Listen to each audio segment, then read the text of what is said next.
pasti sering kan ngerasa kayak lagi berjuang melawan sesuatu yang nggak kelihatan, order dieksekusi di harga yang kurang pas, breakout yang kelihatannya bagus banget tiba-tiba berbalik arah, dan yang paling sering, stop loss kita itu rasanya kayak magnet buat harga.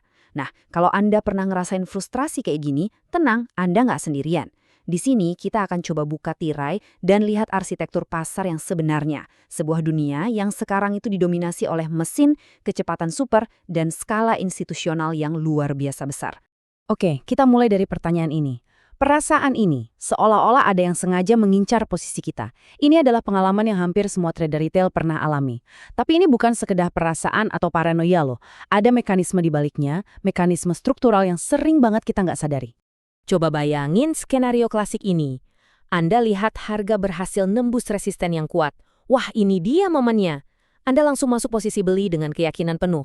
Tapi begitu order dieksekusi, harga yang Anda dapat ternyata beda, meleset. Potensi profit Anda udah kepotong bahkan sebelum marketnya gerak. Nyebelin kan? Dan puncaknya, harga tiba-tiba tanpa aba-aba berbalik arah dengan tajam, kena stop loss Anda, dan baru setelah itu harganya bergerak lagi sesuai prediksi awal Anda. Nah, kalau siklus ini terdengar familiar, inilah yang akan kita bedah sama-sama hari ini. Biar kita bisa bongkar kenapanya di balik semua ini, kita akan jelajahi 5 area utama.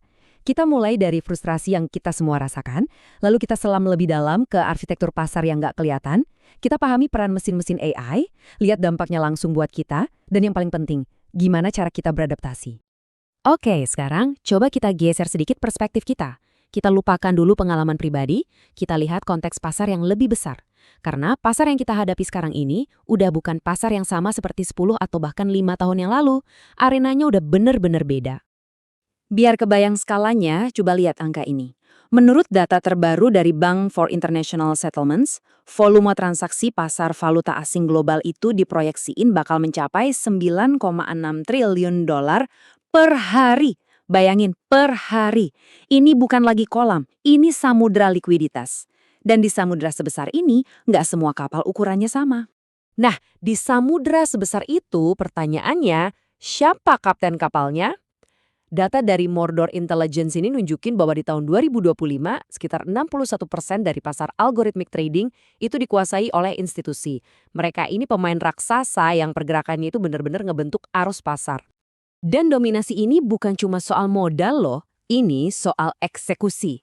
Diperkirakan sekitar 70% dari semua perdagangan saham di Amerika Serikat itu dilakukan oleh algoritma. Artinya apa? Mayoritas keputusan jual dan beli di pasar itu bukan lagi dibuat oleh manusia, tapi oleh mesin. Dan disinilah letak perbedaan yang jujur aja nggak adil. Kecepatan. Manusia paling cepat sekalipun butuh sekitar 250 milidetik untuk bereaksi. Sebuah algoritma, dia bisa eksekusi perintah dalam waktu kurang dari 1 milidetik. Ini bukan lagi cuma keunggulan, ini udah realitas yang berbeda sama sekali. Dan gilanya, kecepatan ini terus di-upgrade. Sekarang kita ngomongin soal latensi ultra rendah. Ini kayak ngebangun hierarki kecepatan. Anggap aja institusi besar itu ada di jalur tol informasi super cepat, sementara kita, trader retail, ada di jalan biasa. Keunggulan mereka bukan lagi hitungan detik, tapi mikrodetik, bahkan nanodetik. Tapi, ceritanya nggak berhenti di kecepatan aja. Ini bagian yang paling mind-blowing. Evolusi selanjutnya, dan mungkin yang paling berdampak besar, adalah integrasi kecerdasan buatan atau AI. Algoritma modern itu bukan cuma cepat, tapi mereka juga cerdas dan bisa beradaptasi. Coba bayangin deh apa yang bisa dilakuin mesin-mesin ini. Mereka bisa proses jutaan data per detik, bisa analisis berita dan nyesuaiin harga lebih cepat dari kedipan mata kita, dan bahkan bisa deteksi dengan akurat kapan kondisi pasar mau berubah. Mereka itu dirancang bukan cuma buat transaksi, tapi buat melakukannya dengan cara seefisien mungkin dan dengan dampak seminimal mungkin ke pasar. Sesuatu yang hampir mustahil dilakuin manusia dalam skala besar. Terus, gimana caranya mereka bisa sepintar itu?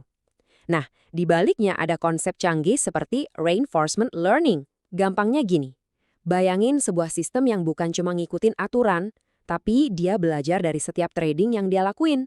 Setiap profit, setiap loss, setiap kondisi pasar, itu semua jadi data buat dia nyempurnain strateginya sendiri. Dia terus-menerus beradaptasi 24 jam sehari non-stop. Oke, kita udah ngomongin soal institusi raksasa, mesin super cepat, AI super pintar. Terus, apa hubungannya sama kita, trader retail? kenapa strategi klasik dari buku-buku teks kayak buy breakout atau pasang stop loss di support/resisten kok rasanya makin sering gagal? Nah, jawabannya ada di satu konsep kunci, perburuan likuiditas. Gini, kalau sebuah institusi mau beli atau jual aset senilai triliunan, mereka kan nggak bisa asal pencet tombol buy, mereka butuh lawan transaksi yang cukup besar juga. Dan di mana konsentrasi order terbesar biasanya ada? Ya, tepat di atas resistance dan di bawah support.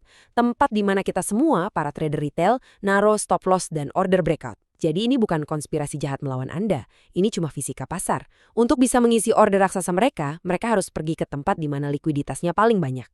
Efeknya, terciptalah yang namanya mirage likuiditas atau fatamorgana likuiditas.